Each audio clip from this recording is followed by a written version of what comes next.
തെലങ്കാനയിൽ നിന്നുള്ള retired justice B Sudarshan Reddy India സഖ്യത്തിന്റെ ഉപരാഷ്ട്രപതി സ്ഥാനാർത്ഥി.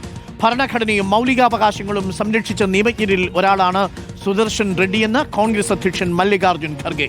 പിന്തുണയുമായി YSR കോൺഗ്രസും ആം ആദ്മി പാർട്ടിയും രംഗത്തെത്തി. മറ്റന്നാൾ നാമനിർദ്ദേശ പത്രിക സമർപ്പിക്കും. നമുക്ക് പ്രതികരണം ഒന്ന് കേൾക്കാം. Political parties as such do not vote in the election. It is the honorable members of the parliament who participate in the election.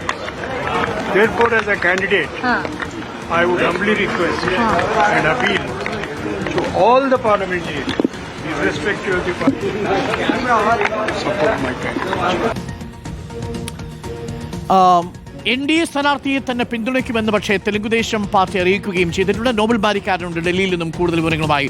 Nobel, തെക്ക് നിന്ന് CP രാധാകൃഷ്ണനെ NDA സ്ഥാനാർത്ഥിയാക്കുമ്പോൾ തെക്കു നിന്ന് തന്നെ തെലുങ്ക് ദേശത്തിൽ നിന്ന് തന്നെ ഇപ്പോൾ സുദർശൻ റെഡ്ഡിയാണ് ഇന്ത്യ മുന്നണി സ്ഥാനാർത്ഥിയാക്കി മാറ്റിയിരിക്കുന്നത്. എന്താണ് ഇത് നൽകുന്ന സന്ദേശം നോബൽ?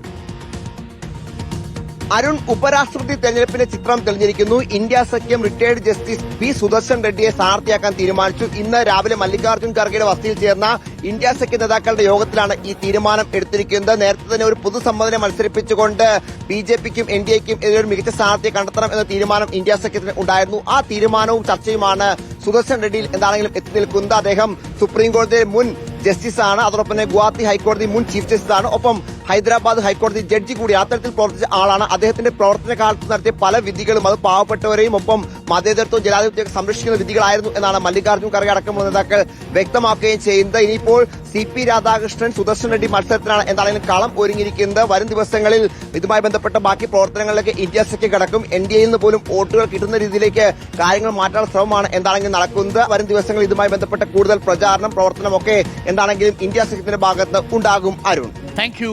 നോബൽ മാരിക്കാരനാണ് ദില്ലിയിൽ നിന്നും വിവരങ്ങൾ നൽകിയത്.